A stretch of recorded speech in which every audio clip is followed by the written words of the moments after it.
Vous écoutez un épisode de Géolomicro, une série d'interviews mettant en lumière différents profils de géoliens.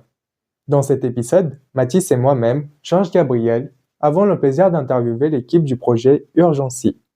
Urgency est un challenge porté par Endurant, dont l'objectif est de sensibiliser les acteurs de l'enseignement supérieur à l'érosion des côtes liée à la montée du niveau des océans et à la pollution plastique marine, tout en accélérant l'émergence de solutions concrètes face à ces enjeux. Pour ce premier épisode de Géo le micro, nous allons interviewer le groupe de gestion de projet qui a participé au challenge Urgency. Nous sommes donc en compagnie de Camille, Antoine et Ellie qui vont nous présenter leur projet, leur solution face au challenge Urgency, qui est donc un challenge qui propose aux étudiants en école d'ingénieur d'établir une solution face à l'érosion des côtes marines. Alors, je vais commencer. Avant de présenter le projet, je vais présenter les membres de l'équipe parce que sans eux, sans tout ce groupe, on n'aurait pas réussi à aller aussi loin. Donc, comme tu l'as dit, le groupe était composé de moi-même, donc Camille, Antoine, notre chef d'équipe pour la partie GDP et Ellie. Mais pour l'équipe GDP, il y avait aussi Mathias, Bleuen, Cécile, Thomas et Johan.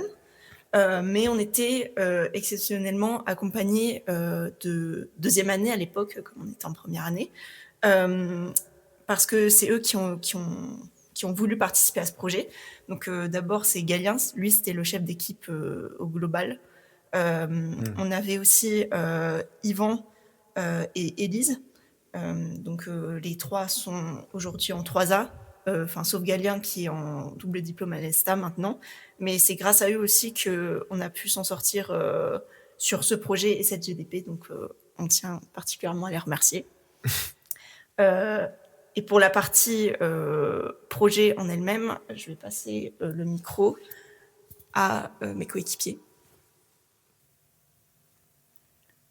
Donc le projet nous a été proposé par le fonds de dotation Endurant. Donc il y a deux propositions, une proposition sur l'érosion des côtes que nous avons choisie et une autre proposition sur la pollution fluviatile. Donc pour ce défi, il y avait plusieurs dates de rendu avec différents rapports à rendre. Qui s'étalait entre février 2025 et donc une fin vers octobre de 2025 aussi, où nous avons notamment fait une soutenance orale auprès du jury. Du coup, moi c'est Ellie. La solution qu'on a proposée pour le concours, donc c'est un cordon de galets, composé de galets de forme arrondie, mais aussi de forme angulaire. Donc c'est une solution inspirée par la nature. Pourquoi inspirée par la nature ?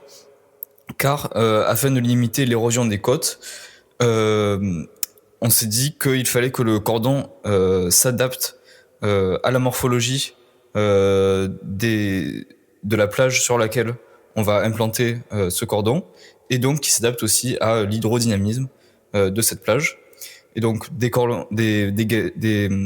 matériaux anguleux et des matériaux arrondis permettent une certaine stabilité au niveau du cordon. Et donc, oui, tu as parlé de galets anguleux et arrondis, mais quelle est la différence ? Quel est l'impact ? Alors, ce qu'on a supposé, c'est que les galets anguleux, ils allaient moins rouler lors de l'assaut de toutes les vagues de l'eau. Et c'est ce qu'on a voulu montrer par une expérience. où nous avons simulé, donc à l'aide d'une planche sur laquelle nous avons collé du sable et nous avons déposé des galets anguleux et arrondis. Donc bien sûr l'échelle n'était pas était beaucoup moins élevée. On avait des galets qui faisaient 2 cm de long.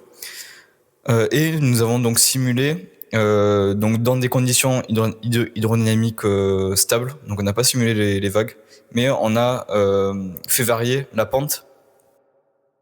Est-ce que c'est une histoire les galets anguleux qui retiennent Ouais, c'est ça en gros. Parce que si tout est rond, ça glisse. C'est sympa pour pas que ça roule. Ouais. Donc on a voulu faire varier la proportion pour pas que... Et pourquoi pas que des trucs anguleux du coup? Parce que il y a déjà des galets arrondis dans la plage. Ouais, Déjà un cordon de galets sur la plage. en fait, c'est plus facile d'avoir des galets Sure. arrondis parce que. En fait, c'est plus facile d'avoir des galets arrondis parce que avec l'érosion et tout, ça s'arrondit naturellement, alors que pour avoir des galets angulés, il faut qu'ils soient récents ou il faut les concasser. Donc ça demande peut-être plus d'énergie ou un coût plus important. Donc vous voulez voir si ajouter des galets arrondis, on pouvait faire avec. Mais du coup, on n'a pas eu le temps d'aller au bout des expériences pour confirmer ça. D'accord. Donc c'est aussi une contrainte Ouais, de la nature, quoi. C'est les ressources à disposition. ouais, il y a les ressources naturelles et il y a l'enjeu économique aussi, parce que le projet à mettre en place, ça aurait un coût et il y a l'aspect économique malheureusement qui joue, donc on peut pas faire comme on voudrait idéalement. Est-ce que vous vous êtes déplacé sur le terrain ou est-ce que vous avez travaillé sur un modèle pratique afin de tester ces observations? Donc les deuxièmes années avaient travaillé sur le sujet sur le site de Saint-Efflam en Bretagne. Notamment Galien était allé voir sur place. On avait contacté aussi la mairie du lieu. Il se trouve qu'à Saint-Efflam, il y a un fort retrait du trait de côte qui s'approche d'une route et d'un parking. Il n'y a justement pas de cordon de galets naturellement sur cette plage. Donc on avait mesuré théoriquement ce qu'on aurait pu faire sur ce site. Et notamment, on avait calculé des budgets pour cette plage-là. Ok. Donc Antoine, tu as mentionné les coûts du projet. Comment vous avez pu les mesurer Donc on a pris en compte plusieurs aspects, notamment la matière première, donc les galets. Donc cette matière première, dans un souci aussi de tout ce qui est développement durable, serait locale. Donc en Bretagne, mais on a le massif armoricain, qui apporte une ressource qui est assez abondante. Donc on est sur environ 10 € par tonne de galets. Ok. Il y a aussi tout ce qui est logistique pour acheminer les galets, donc par la route, par des camions. Donc c'est aussi un facteur de l'empreinte carbone aussi. C'est un certain impact. Donc au total, on est pour 100 mètres de long pour un cordon de galets, donc sur une longueur de plage, on est autour de 20 000 €. Donc pour 100 mètres, ce qui est quand même assez conséquent.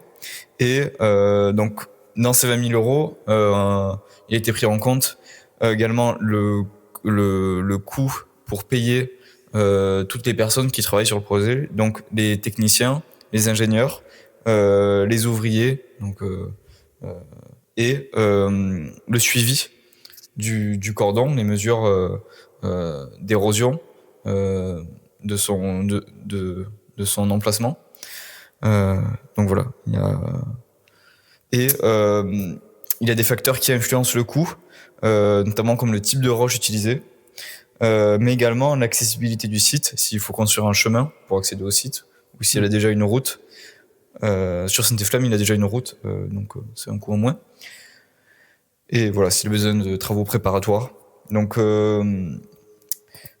ces travaux préparatoires, au mieux, ils doivent être limités pour limiter l'impact de ce projet sur la faune et la flore locale, et donc l'écosystème de la plage. Ok, super, merci Ellie. Et donc, quels ont été vos ressentis et qu'est-ce qui vous a apporté ce projet pour faire une petite conclusion dessus? Alors, je vais parler pour ma part pour cette partie-là. Euh, En vrai, enfin, j'ai été étonnée de l'aspect économique parce que ça a pris beaucoup de place cette partie-là. Et on s'en rendait pas compte forcément avant, mais c'était vraiment un projet pour monter, ouais, pour monter une solution, l'implémenter et qu'il y ait de l'investissement dedans. Du coup, il fallait vraiment montrer que ben économiquement ça pouvait se faire. Et comme on n'était qu'en première année à l'époque, on se rendait pas compte de tout cet aspect sciences économiques qui entoure le projet. Nous, on était plus axés sur la recherche, l'aspect scientifique, mais bah, il y a l'aspect mise en place en réalité dans l'aspect entreprise, investissement. Je sais pas ce que vous en pensez.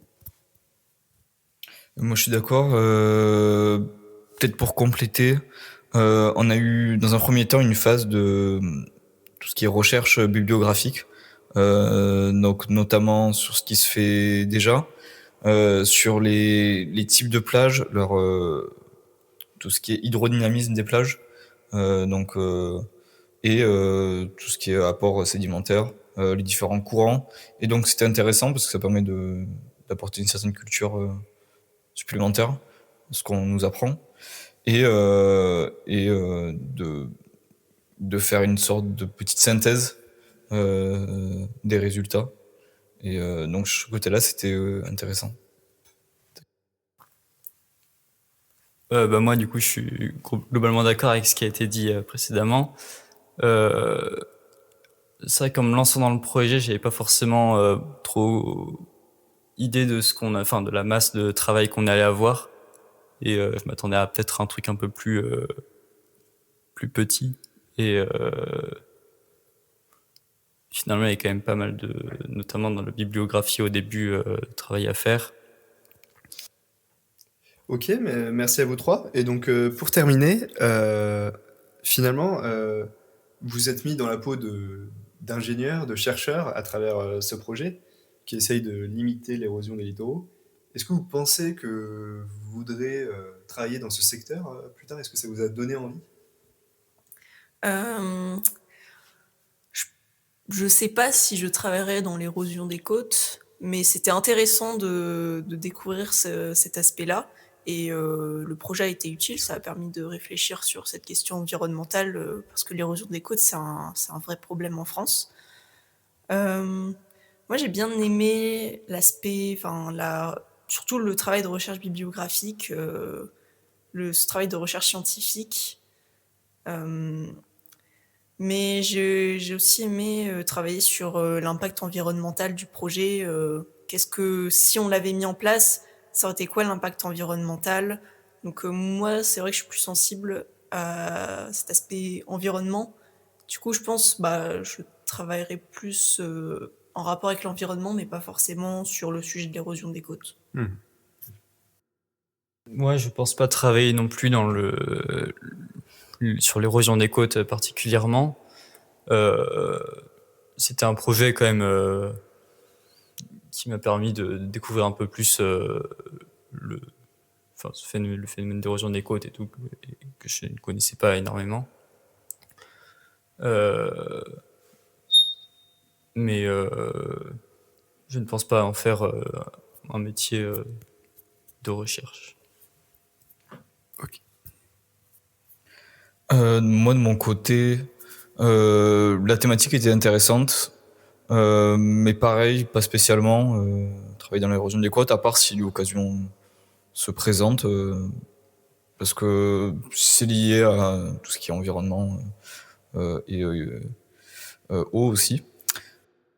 Ok, merci. Donc oui, globalement intéressé par l'environnement, mais pas particulièrement l'érosion des côtes. Eh bien, merci à vous trois pour nous avoir accordé ce temps. Merci au Lito Podcast, c'était très sympa cette petite entrevue.